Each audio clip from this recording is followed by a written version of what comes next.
Hi, this is your mortgage guy, Dave Steinberg. We are here today with one of my favorite realtors. Elizabeth Tucker is the past president and maybe current president of the Women's Council of Realtors of Long Island. She's a great realtor. We've done an open house together. We've seen each other in different situations, and she is just really smart about real estate. And what I'd like to do today is just mine her for some information. So for starters, why would I need a realtor if I wanted to sell my home right now? Okay, well, realtors are experts, okay? One, for me, I would market the property. That's the first thing. You want to price it right. So you got to see what kind of market you're at. So to price it right, you're going to let them know the comps in the area and everything. And then to market it, you want to make sure the pictures are great. I stage homes. I stage my listings. You want to create as much buyer interest as possible. Real estate is a game of numbers. You want to bring as many people to that house as possible, okay, for the open house or just to get into that viewing, okay? So price it right, stage the property, and also make sure that everything is in place as far as, everything is accurate on the listing, the taxes, and, you want to make sure you have some materials to market it, like just listed materials, okay? We don't knock on doors anymore, but you can send out flyers, okay? That's important too. So the right pictures are important because that's going to go out in the marketing. That's going to be online, okay? And then of course when they view it in person and pricing it right. Those are two very important things. Tell me more about what you do when you list a home. What do you do? How does it hit the online universe? Well, the first thing I do is, assess the house, okay, and price the house, okay? So you have to make sure you know the correct market, and you want to also speak to the homeowner to see what their time frame is. Do they have time? Do they want to take their time, or do they need to sell the house right away? Depending on those answers is how you're going to price the house. If they're not in a rush, and let's say they're building a house, okay, so you can list the house a little higher, okay? So then this way it'll sit on the market just a little bit, and then it's kind of probing the market. If they need to move very quickly, let's say they want to get their children out of school and they want to move into their new house very fast, then you price it to sell.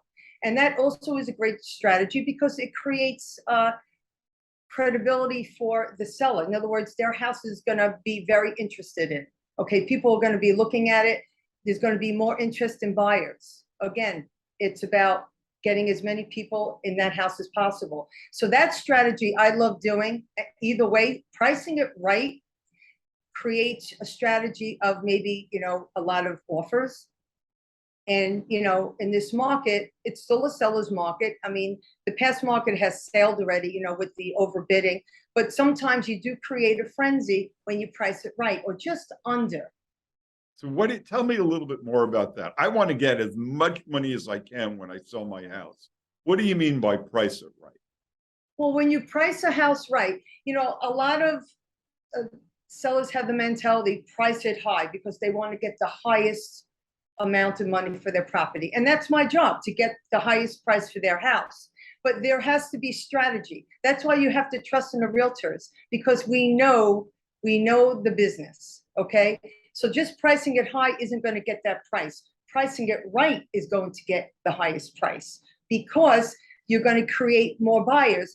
I know that when I have a buyer, and let's say they have a pre-approval for $499, okay? So I'm going to create a search and look for houses in that price range, okay? So I'll look like from maybe $450 to $550, to give me a little leeway there, okay? So if I'm looking in that price range and I price a house, like, let's say a house is priced a little higher than that, that's going to be out of that range, okay? So you want to make sure they're in that range. So if you price it a little under, you're going to get more buyers, okay? That's the strategy. And more buyers means competition and bidding. Right. And more bidders means ultimately right. It's a domino effect, but you have to make the seller understand that. And like I said, sometimes the buyers don't, because listen, that's why it's not their job. It's our job to educate them on how to market a house and what price and how and why. Right. And, you know, as a homeowner, I don't always understand why I want a realtor. After all, realtor is going to charge, I don't know, 5% or 6% or whatever. I just want that money for myself. How does that work?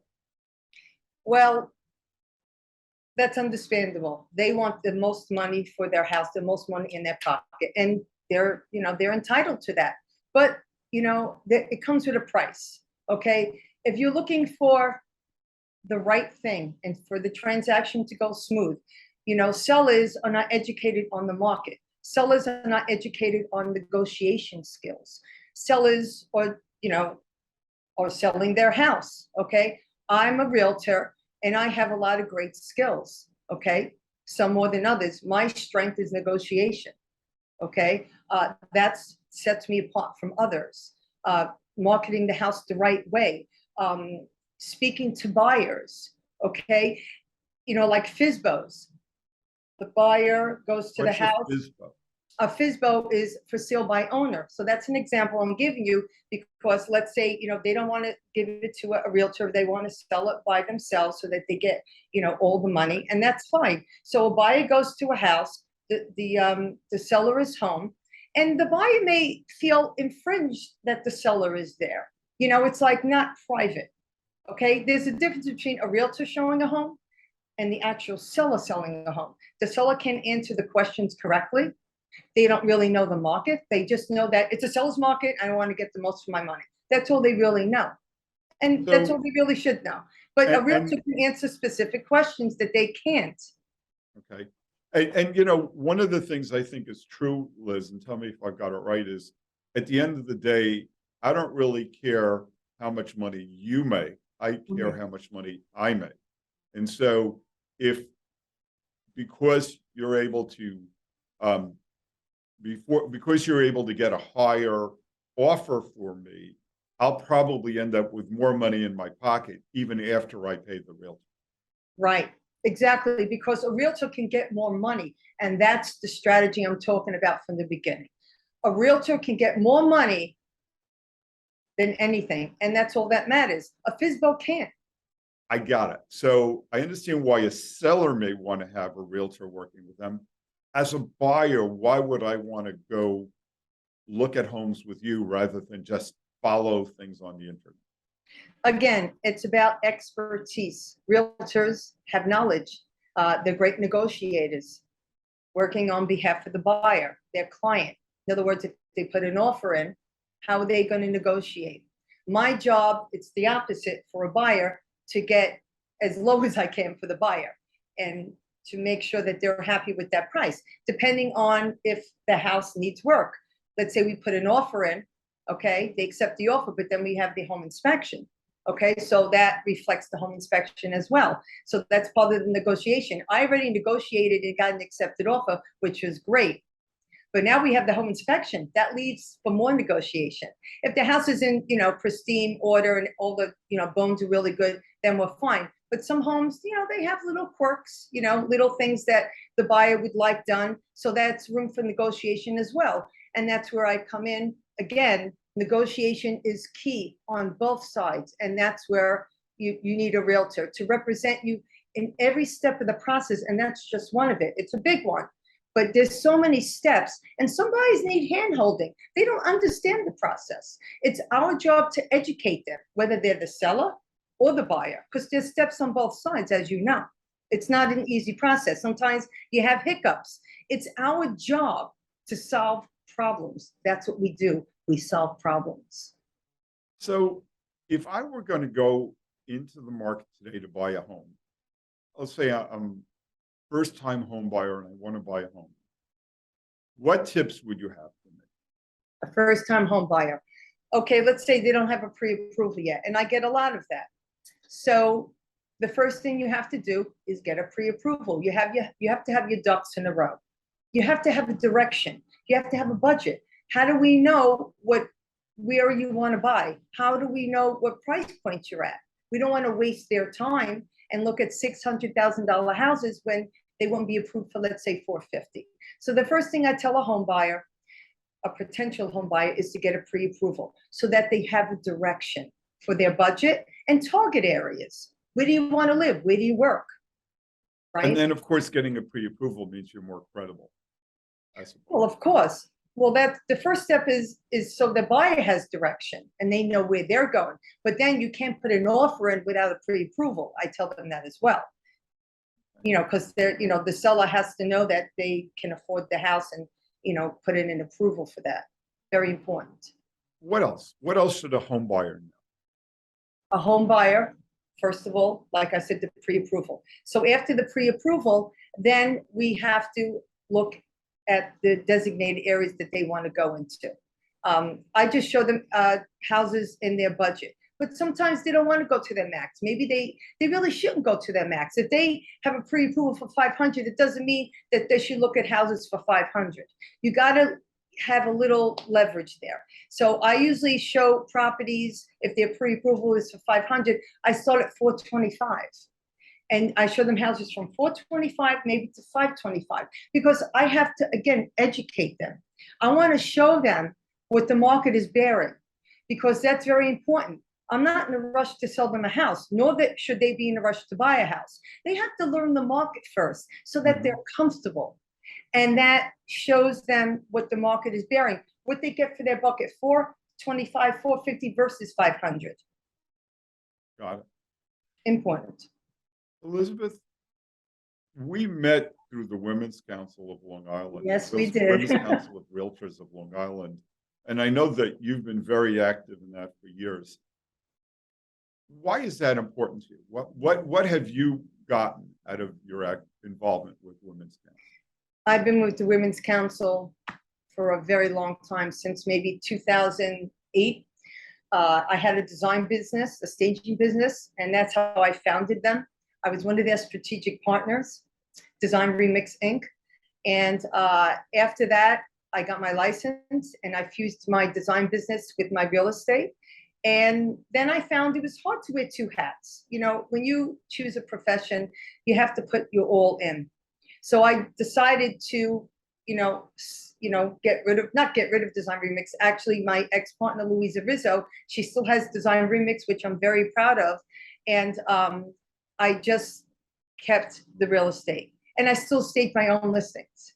All right. So that's really, and I have a designer eye for buyers, take down this wall, add this, that's very important too. When a buyer walks into a house, and you have a dated house, now open floor plans are very, common, and, everyone likes that big space, open space. So I can give them ideas. So I have a lot of knowledge with that as well. So that sets me apart as well.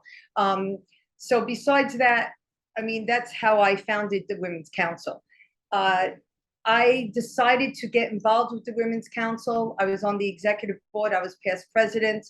It taught me a lot. It really educated me on my leadership skills, because that's what they do. They empower you for leadership. So I was a part of leadership. I'm still part of leadership for a long time. And it sharpened my realtor skills as well, and I empower other ladies and men to, get educated and be aware of, the market. And that's what the Women's Council does. I'm very proud to say that. I've been involved a long time. And that's how we met, like you said. When I think about you, Elizabeth, I think about somebody who's always engaged. You always seem to be engaged in everything you do. Yes, engaging is part of the business. It's almost like, negotiation skills, all kinds of skills. Communication skills is everything in this business, in life, right? In life. So you need to be a good communicator. And I've learned to be a better communicator, because through the Women's Council, they educated me so much. I took so many courses with them, leadership courses, and I learned through everything. So it really sharpened my skills in everything. And I'm proud to say that.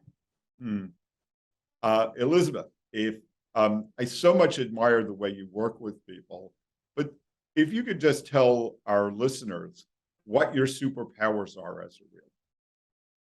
Okay, knowing your market is important. I know my market very well. I've been in many different markets. This is no different. So it's important to educate the buyer on if it's a selling market or buying market and what that entails. And so, as an expert in the market, you're able to understand what the value of a home is. Yes, yes, you have to know wherever they're looking at, whatever certain areas, target areas, you should know that market. Like when you put an offer in, you have to do comps and see where they lie, okay? Okay. In order for them to get something accepted. So you have to work smart like that. Also, as far as buying, I have a degree in interior design. When a buyer sees a house, that's one of my strengths also. I can let them know what they can do to a house. I can show them what they can't see. And also, I'm a great negotiator. It works on both sides, selling and buying. Negotiating price and knowing how to price is key. One of the things I find when I interact with you is you're deeply caring.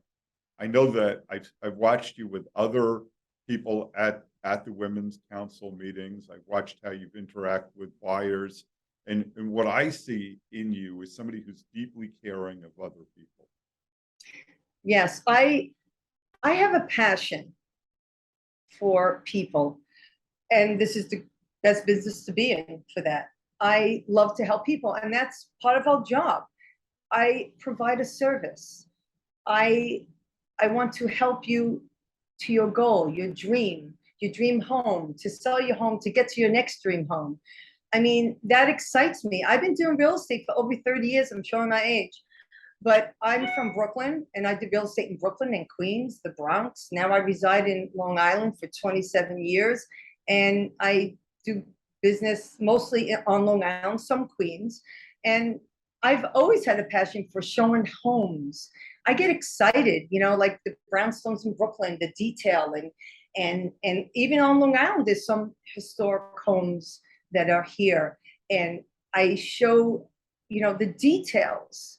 And when you have energy like that, people see it, the buyers see it, the sellers see it. You have to, energy is important because you ride on that, and you can really get what you want out of that. And it's exciting. Listen, life isn't easy. Real estate isn't easy. But like I said, we have the solutions to all the problems. That's our job. So outside of real estate, what do you do for fun? Okay, I love to have fun. Girls just want to have fun. I love to have fun. I love to dance. I'm an artist. I paint. I've done that before. Again, because I had a staging company, so I very creative in all those aspects. So dancing, painting, just going out, having fun. I love the beach. I love parties. I just had a white party in my backyard. I like living life because life is short. We just came off of a pandemic. You have to enjoy your life. You have to have a balance. In this business, it can be a 24/7 business. Better than anyone, right? So you have to work smart because it's a 24-hour, 7-a-day week business. Doesn't mean you have to work exactly those days, right? You have to work smart. You can work 3-4 times a week and be just as successful. You have to learn. It's really experience and balancing your life, having fun, business, having fun, business, because that fuels you. You need, you go on vacation, you need to be re-energized. That's important to look forward to something. And you have a beautiful daughter. Yes. Yes, she's 19. She's going to be a teacher. She's going to Cortland University. Thank you. Yeah. So, my other kids are, my son's married. He's a chef. He actually was part of the Women's Council. I think it was 2 years ago. He did one of the events for us, John Juca, Chef John. And then I have another daughter, Alyssa Tucker. She's actually in marketing. She works in the Bronx in Little Italy. And, my kids are very successful. They work hard. You know what? I learned all my life you work hard, you get places, hard work pays off. So, Mhm.